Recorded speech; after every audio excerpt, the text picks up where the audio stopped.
नमस्तुभ्यम नमस्तुभ्यम नमाम्यहम हे मम सौहार्द्र। हे आर्यवर्त राष्ट्र देश के रहने वाले मेरे हम उम्र भाइयों, नौजवान साथियों, मेरे बड़ों, मेरे गुरुजनों, आप सभी को मेरा नमस्कार है, मेरा वंदन है। स्वागत करता हूं पुनः नाड़ी वैद्य कायाकल्प के इस पसंदीदा प्रोग्राम में आप सभी का। आज हमारा विषय रहेगा कि किस प्रकार से हम अपने आप को स्वस्थ रख सकते हैं। हम नित्य प्रतिदिन ऐसा क्या कर सकते हैं जिससे हम स्वस्थ रह सकते हैं, और स्वस्थ रहने के सही उपाय या किस प्रकार से जो दैनिक नित्य कर्म है उनको हम सही तरीके से संजोकर किस तरीके से हम स्वस्थ रह सकते हैं। बिना पैसे खर्चे हम स्वस्थ रह सकते हैं। किसी आपको औषधि की आवश्यकता नहीं है, बस जो आपके पास जितनी चीज़ें सुलभ में उपलब्ध हैं उनको सही तरीके से किस समय पर कौन सी चीज़ का इस्तेमाल करना है जिससे हम सुखी रह सकते हैं, हम उस पर आज चर्चा करेंगे।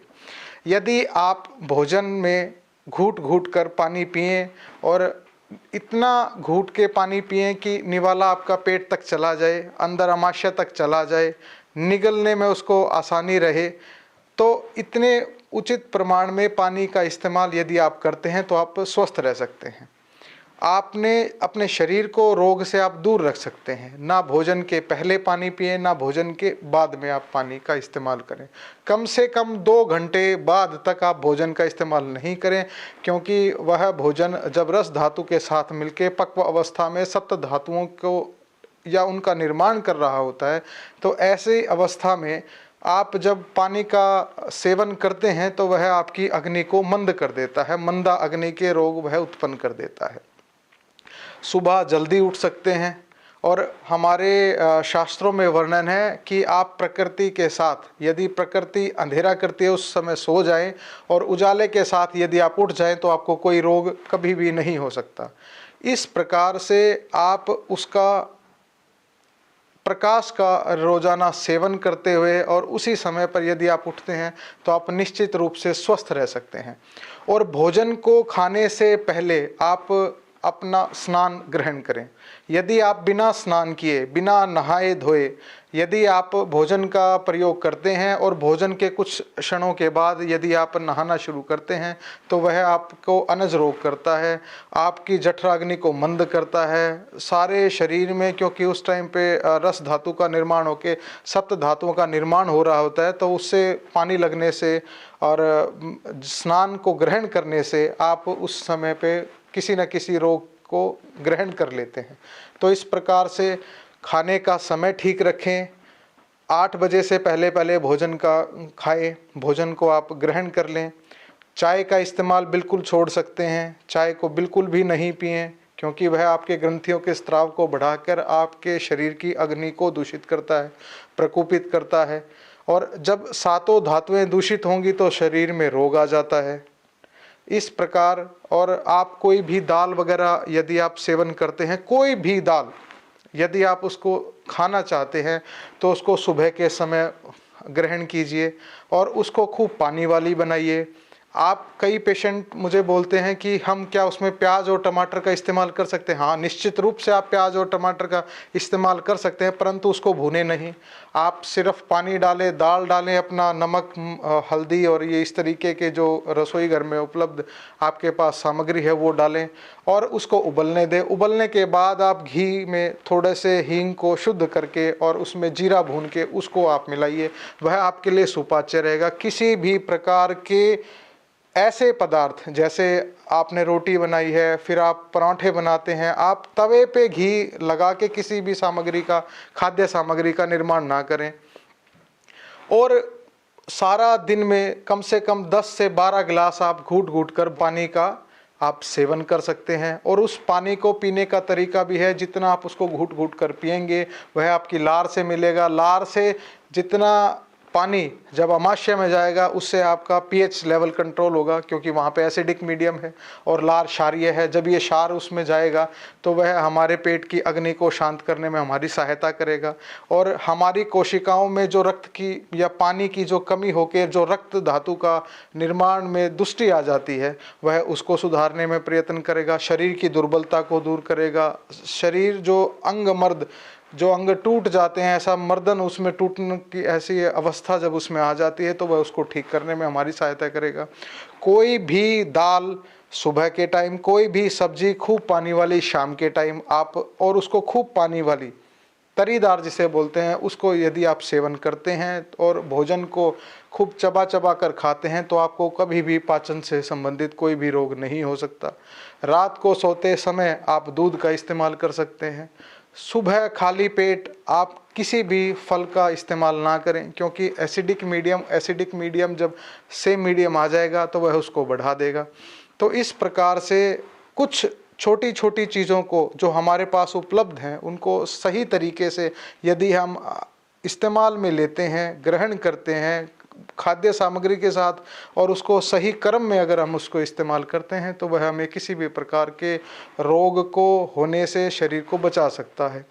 नहाने से पहले आप अपने शरीर में तेल की मालिश कर सकते हैं। तेल में आप तिल के तेल का इस्तेमाल कीजिए, क्योंकि वह बहुत सूक्ष्म है, सूक्ष्म कणों तक जाता है। हमारे शरीर में जितने भी रोग हैं वो वात से हैं। पितम पंगु कफे पंगु पंगवो मलधातवै वयुना यत्र नीयन्ते तत्र वर्षन्ति मेदवत, कि पित्त भी लंगड़ा है, कफ भी लंगड़ा है। सारे शरीर में या सारे ब्रह्मांड में सिर्फ वायु का जोर है।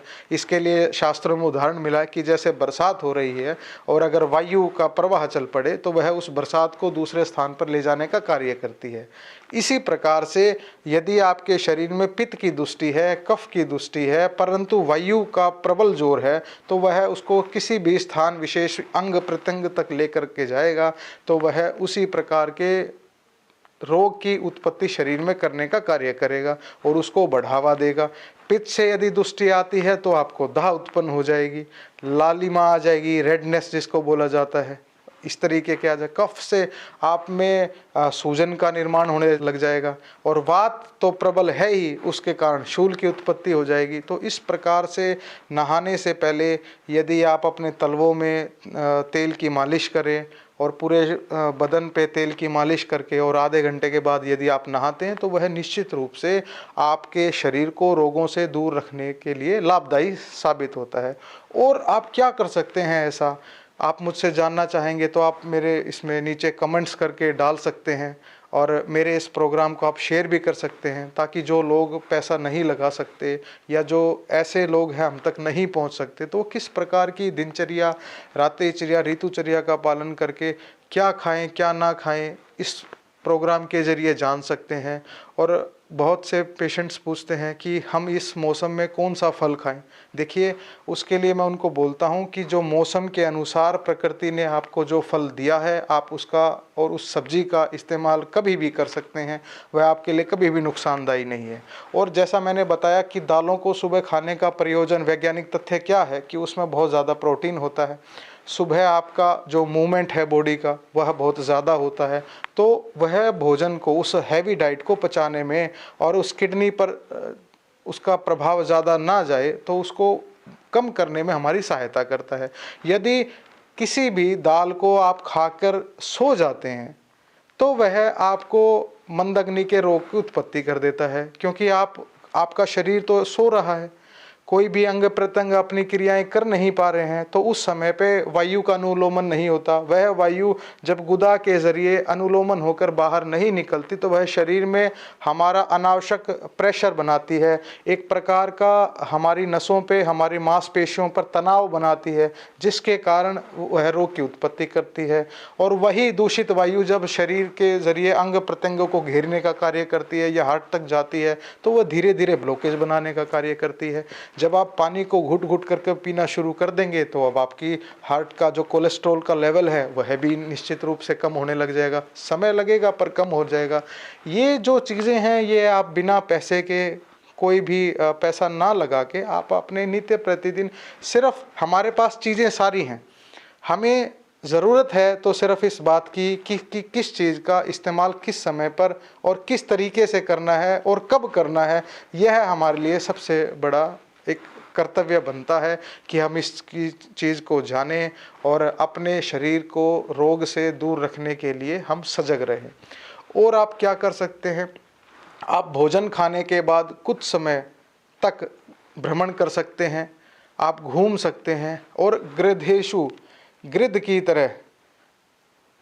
की तरह यदि आप खाने के प्रति हमेशा लोलुप रहते हैं, खाने के प्रति इच्छा रखते हैं, तो वह निश्चित रूप से आपको बीमार करने का कार्य करता है। यदि आप दिन प्रतिदिन रोजाना स्नान नहीं करते हैं तो वह आपकी बीमारी का कारण है, क्योंकि वह रोम छिद्रों में जो स्वेद मल इकट्ठा हो जाता है उसको नहीं निकालकर और वहीं पर जमाने का कार्य करता है। वहाँ उसी से रोग की उत्पत्ति होती है। मेद रोग लग जाएगा, त्वचा का कोई रोग लग जाएगा, चर्म रोग आपको लग जाएगा, खाज, खुजली, फुंसी, फोड़ा, आपको इस तरीके के सिम्टम्स आने लग जाएंगे, इस प्रकार के लक्षण आने लग जाएंगे। तो इन चीज़ों को, ये ऐसी चीज़ें हैं जिनको आप रोज़ाना नित्य प्रतिदिन अपने दैनिक नित्य कर्म में अपनाते हैं और सही तरीके से यदि इस्तेमाल करते हैं तो वह आपको ठीक करने का कार्य करता है। तो कोई भी सब्जी यदि आप शाम के टाइम खूब पानी वाली बना के खाते हैं तो वह आपके लिए सुपाच्य रहेगा। उसके बाद आप थोड़ा भ्रमण कर आते हैं तो वह उसको हाजमा करेगा। सारा दिन आप विशेषतः कितना ही घूमते रहें वह आपके लिए महत्वपूर्ण नहीं है, परंतु खाने के भोजन को ग्रहण करने के बाद यदि आप घूमते हैं तो वह आपके इस कार्य को, इस पाचन संबंधी कार्य को बढ़ाने का कार्य करता है, वायु का अनुलोमन करता है, वायु को गुदा से बाहर निकाल देता है। तो इस प्रकार से जब वायु गुदा से बाहर हो जाती है, अनुलोमन उसका अच्छे से हो जाता है, तो हमारे वात, पित्त, कफ तीनों दोषों को एक सही सम अवस्था में रखने का कार्य करता है। तो इस प्रकार से आप यदि कुछ जानना हमसे चाहते हैं, मुझसे एक पेशेंट ने कमेंट करके पूछा है कि नाभि में तेल लगाना या घी का यदि हम प्रयोग करते हैं तो वह मेरे शरीर पर क्या प्रभाव डालेगा। देखिए, कोई भी रोग, अगर वायु का कोई रोग है, आप उसमें घृत और स्नेह या आप तेल का इस्तेमाल कर रहे हैं तो वह आपके उस अंग प्रत्यंग की रुक्षता को दूर करेगा, जिससे आपकी वायु की विकृति दूर होगी। और उसी घृत का या तेल का यदि आप अपने नाभि में उसको नित्य प्रतिदिन नहाने के बाद या नहाने के बाद भी और नहाने से पहले भी अगर उसको लगाए रखते हैं तो वह वहाँ की रुक्षता को दूर करता है। और यही नाभि में जितनी भी कोशिकाएं हैं पूरे शरीर में फैल के घुमाव इनका है। वहीं से जैसे पेड़ में की जड़ में यदि पानी को डाल दिया जाए और वह पानी अपने आप हर कोशिकाओं तक चला जाता है, उसी प्रकार से नाभि में ग्रहण किया हुआ तेल या घी वो सारे शरीर की नसों की रुक्षताओं को दूर करता है, हर प्रकार के त्वचा संबंधित रुक्षता को दूर कर देता है। तो वह निश्चित रूप से आपके लिए विशेष लाभदायी है। और घृत को त्रिदोष हर माना गया है कि वह तीनों दोषों को सम अवस्था में रखने का कार्य करता है। यदि आप तेल का इस्तेमाल करते हो तो वह सिर्फ आपका वायु के रोगों को हरने का कार्य करता है।